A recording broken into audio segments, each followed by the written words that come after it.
ባሏን ጥላ ክፍለ ሀገር ሄዳ የልጇ አባት ጋር ወልዳ ጥላው ተመለሰች።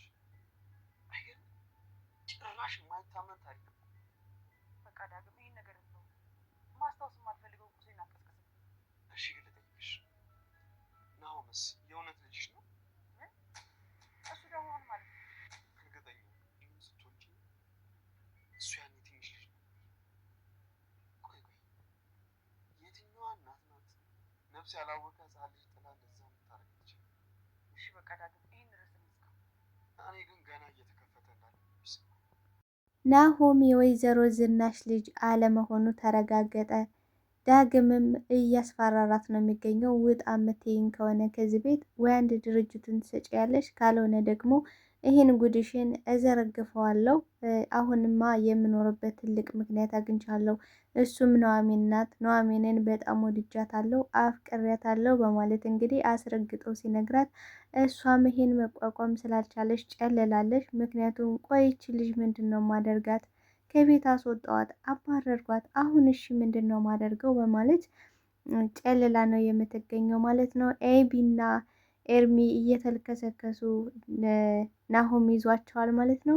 ናሆም እንግዲህ የጥፊ የግርጫ እያጋጨ ወደ አባቱ ወስዷታል። አባቷም ይህን በሰማ ጊዜ ቆይ እኔን የደፈረኝን ሰው ሹፌር ነኝ ብሎ ከቤት ገብቶ እኔን የደፈረ ሰው ጋር እንዴት እንዲህ አይነት ነገር ልታደርጊ ትችያለሽ? እውነት እኔ ልጅ አልልሽም በማለት ማስጠንቀቂያ ሰጥቷታል። ነገር ግን እሷ በፍጹም እሱን አላገኘሁትም ብላ ክህደቷን ስትፈጽም፣ ነገር ግን ናሆም ምን ስታደርጉ እንዳየዋችሁ በአይኔ በብረቱ አይቻለሁ፣ ለምን ተዋሻለች? በማለት የጥፊ ሊያጠናግራት ሲል አባትየውም ተው በቃ ብሏል ማለት ነው። መሀል ላይ ገብቶ ገላግሏል። እሷ ግን አይ ለተፈጠረው ለእያንዳንዱ ለተፈጠረው ነገር ሁሉ ይቅርታ ሊጠይቀኝ እንጂ ሌላ ነገር አይደለም በማለት እንግዲህ ክህደት ፈጽማ ነው የምትገኘው ኤቢ።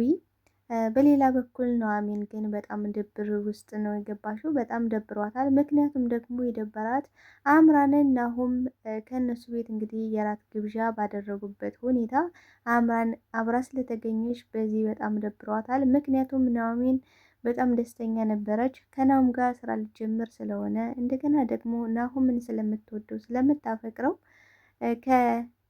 ከአምራን ጋር እንዲሆን በፍጹም አትፈልግም። አምራን የምትቀርበው ናሆምን ለገንዘብ ብላ ለጥቅም ብላ እንደሆነ አስረግጣ በእርግጠኝነት ስለምታውቅ እንደገና ደግሞ ናሆም እንዲጎዳ አትፈልግም።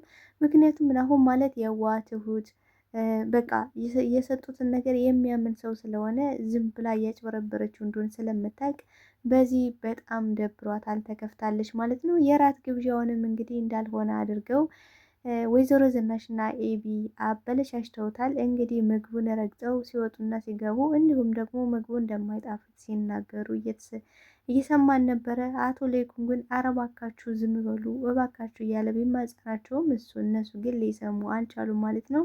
በራት ግብዣው መሀልም እንግዲህ ሰፕራይዝ ተደርገዋል። ትልቅ ሰፕራይዝ ነው የተደረጉት። እሱንም የምነግራችሁ ይሆናል። እንዲሁም ደግሞ ናሆም ሽማግሌ ከአምራን ጋር በሚልክበት ሰዓት ትልቅ ችግር ተፈጥሯል። ሰላም ጤና ይስጥልኝ ውድና የተከበራችሁ የቻናሌ ቤተሰቦች፣ ኑሐሚን ክፍል 41ን ወደ እናንተ ይዤላችሁ መጥቻለሁ። በዚህ ክፍል ላይ ብዙ ነገሮች ተፈጥረዋል። ቀጣይስ ምን ሊፈጠር ይችላል የሚለውን ነገር የምናወራ ነው የሚሆነው። ናሆም እንግዲህ ወደ አምራን ሽማግሌ በሚልክበት ሰዓት በዛ ሰዓት እንግዲህ ጉዷ ተጋልጧል ማለት ነው። ምክንያቱም ኤርሚ የብልግና ቪዲዮ ፎቶዎችን ይዞ ስለነበረ እሱን እያሳያት እንግዲህ አሁን ላይ ወደ ቤት ልትገቢ ነው፣ ስለዚህ ቱጃር ነሽ፣ ገንዘብ ልትሰጭኝ ይገባል፣ አሁኑኑ ህይወቴን ማስተካከል ይኖርብኛል፣ ካልሆነ ደግሞ ይሄን እሰጣቸዋለሁ በማለት እየነገራት እያለ እንግዲህ ድንገት ሽማግሌዎቹ አንዱ መስማት ችሏል ማለት ነው። እንዲሁም አቶ ተሰማ መስማት ችሏል ማለት ነው። ስለዚህ አቶ ለይኩን እንደተሳሳተና ከይህ ሽምግልናው ስህተት እንደነበረ እንዲሁም ደግሞ ለሱ እንደማትገባው ቢነግርም ግን ደግሞ ያየውንና የሰማውን ነገር እንዲነግረው ቢጠይቀውም እሱ ግን ሊነግረው ፈቃደኛ አይደለም። ምክንያቱም ደግሞ ዶክተሮች ምን ብለውታል? አሁን ላይ የሚያበሳጭ የሚያናድህ ምንም ነገር ማድረግ የለብም፣ ካልሆነ በህይወት የመቆየት እድል በጣም ትንሽ ነው ብለውት ነበረ። እንዲሁም እንግዲህ ወይዘሮ ዝናሽ ወደ ኑሐሚን ቤት ወደ ግብዣው አልሄድም በማለት እያስቸገረች ነበረ። እሱም ለምንድን ነው ማትሄጂው? አሁንም ድረስ የነዛ ሰዎች ንቀት አለቀቀሽም ማለት ነው? ታይ በዚህ ይሄን ያህል ንቀት ምን አድርገውሽ ነው? ምን በድለውሽ ነው? ቆይ እነሱ የተበደሉት እንኳን ይቅር ብለው ትተውታል፣ ነገሩን ረስተውታል። ቆይ አንቺ ምን እየሆንሽ ነው? ምንድን ነው ደረጃ ደረጃ የምትዩ? እንግዲህ ደረጃ ምናምን የሚባል ነገር አለ እኮ። እኔ እኮ ከስንት ባለስልጣን ከስንት ባለሀብታሞች ጋር ነበረ እራት የምጋበዘው፣ አሁን ደግሞ ከነዚህ ብላ ነበረ ማለት ነው። ስለዚህ ደረጃ ደረጃ የምትዩ ምን አይነት ደረጃ ነው? ቆይ ምንድን ነው እንዲሆን የምትፈልጊው? ብሏታል ማለት ነው። ስለዚህ እሱን ልትሰማው ስላልቻለች ናሆምን መጥቶ ተው እማዬን እኔ አወራታለሁ፣ ስለዚህ አንተ ሂድና ተዘጋጃጅ፣ እኔ ከእናቴ ጋር ማውራት አለብኝ በማለት እንግዲህ አባቱን አስነስቶ እሱ እያወራ ነው የሚገኘው።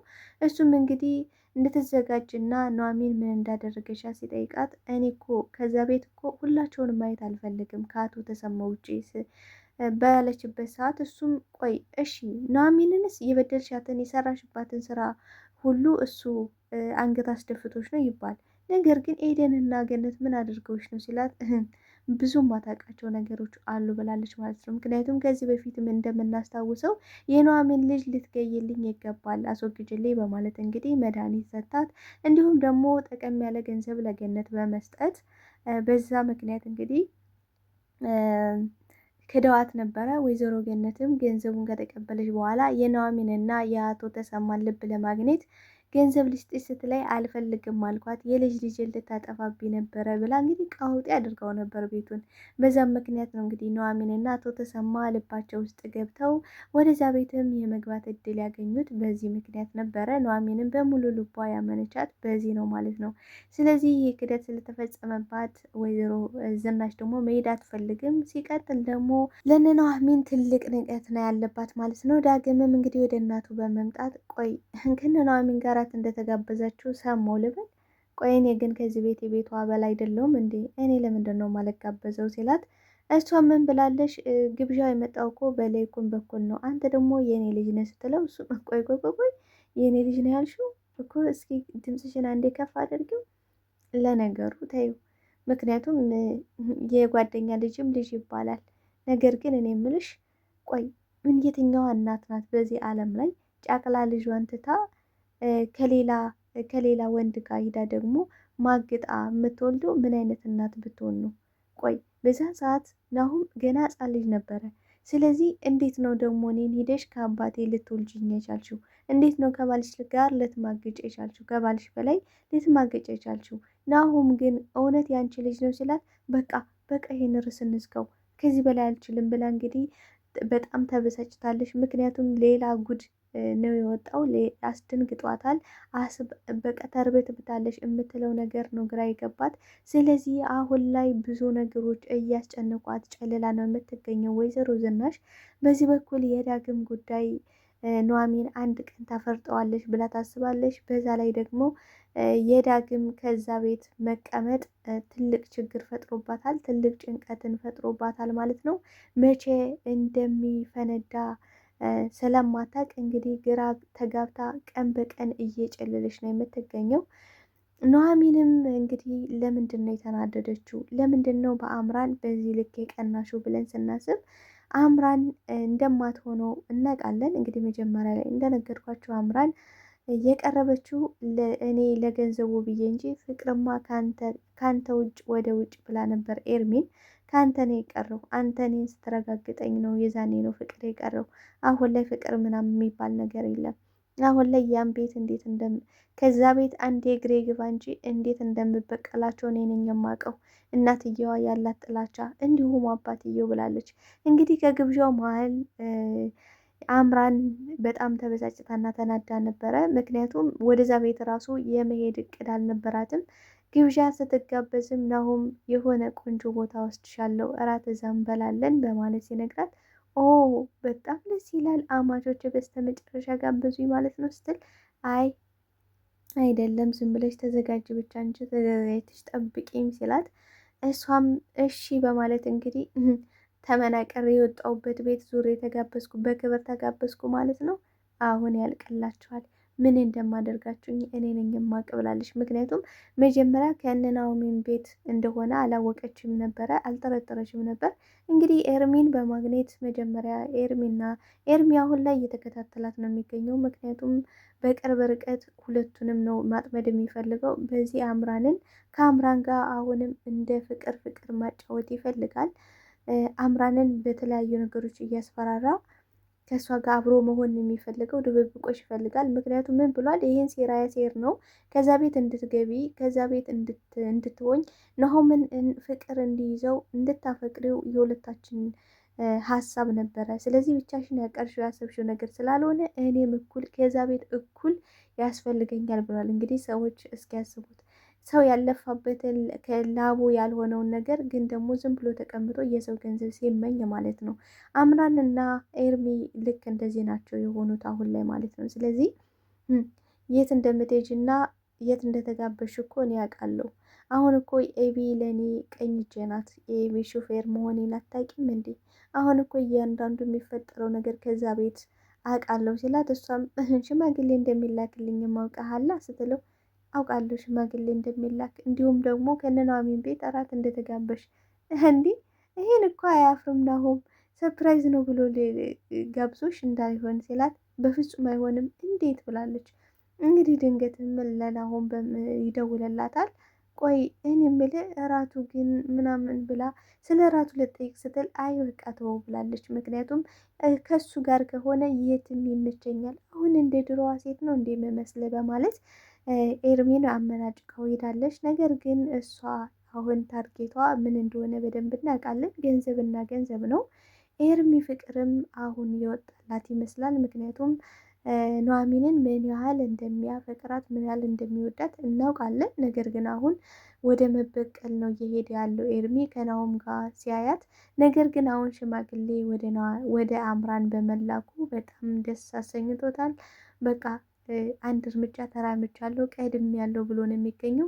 ኤቢም እንግዲህ ምንድን ነው ያደረገችው? ከዛ በጥፊ ከተጠፈጠፈች በኋላ አባቷም እንደዛ ከሰደባት በኋላ ካስጠነቀቃት በኋላ ኤርሚን በማግኘት እንግዲህ ቆይን የምልህ ከዛ ቤት እንዴት እንደምወጣ እንዴት እንደማገኝ አላቅም። ናሆም እኮ አየን ምን ሲያደርግ እንዳየኝ አላቅም። ብቻ ግን አስጠነቀቀኝ፣ የጥፊ ጠፈጠፈኝ ብላ ስትነግረው እሱም አረ ተልቅሽ በቃ እንዴ እኔ በረዶኝ ልለቅልሽ ብሏታል። አቤት ማስመሰል፣ አቤት ማስመሰል። እኔ ብለው ግን ማለት ነው የሰው ልጅ በዚህ ደረጃ በዚህ ልክ ያስመሰላል ብዬ አንድ ቀን አስቤ አላቅም። በጣም ነው የሚገርመው። እና በዚህ ምክንያት እንግዲህ በቃ ፍቅር እያጫወታቸው ነው የሚገኘው። እሷም ቀን በቀን እያፈቀርኩ እንደሆነ ታውቃለህ ወይ በማለት ስጠይቀው የኔ እናት አውቃለሁ፣ እኔም እኮ ለአንቺ ሞትልሻለሁ የማልሆነው ነገር የለኝም እያለ ነው የሚገኘው። ወይዘሮ ገነት የእውነት ከልቧ ስለተመለሰች ደስ ብሎኛል። እንግዲህ ከራት ግብዣው በኋላ ኤደን ለእናቷ ቆይ ግን እኔ ምልሽ ያችን ለዚህ ቤት ግን ያለሽ ነገር በጣም ተቀይሯል። ምንድን ነው ግን እኔ አልገባኝም። አሁን ፍቅር እያጫወተሽ ባልሆነ መልካም ሰው ለመሆን እየሞከርሽ ነው ወይስ ደግሞ ለእኔም እያስመሰልሽ ነው ስትላት፣ እሷ በፍጹም እኔ እያስመሰልኩ አይደለም፣ አሁን ላይ ተቀይሬያለሁ፣ ተለውጫለሁ። በእርግጥ አልፈርድብሽም፣ እኔ አውሬ አድርጌ ስላሳደግኩሽ ነው ስትላት፣ ይሄን ማመን አልችልም። እኔ ግን ይሄ ተስማምቶኛል፣ መቀየር አልፈልግም። በተለይ ደግሞ ከኑሐሚን ላይ ያለኝ ጥላቻ መቼም ቢሆን አያቆምም ስትል አቶ ተሰማ ይሄን በመስማት እንግዲህ ሁሉንም እየሰማው ነበረ። ገኒ በጣም ነው ማመሰግነው፣ አንቺን ለጥፋት ባለመተባበርሽ አመሰግናለሁ። እኛ ከተቀየርን፣ እኛ ትላልቆቹ ቤተሰቦች ከተቀየርን ልጆቻችን መቀየር አያቅተንም እና ደግሞ ኤደን ልጄ ባትሆንም እሷን ደግሞ መቀየር አያቅተኝም በማለት እንግዲህ ጠይቋታል ማለት ነው። እሷም ስለተረዳኝ አመሰግናለሁ፣ ግን እባክህ ልጅ ስለሆነች ነው ይቅርታ አድርግላት በማለት ያለኔ እኮ ሰው የላትም፣ ያለኔ ደግሞ የምትሄድበት የለም፣ እኔ ነኝ እንዲያርጌ ያሳደግኳት እና ይቅር በላይ በማለት ከልቧ ስለተጸጸተች በጣም ደስ ብሎኛል ማለት ነው።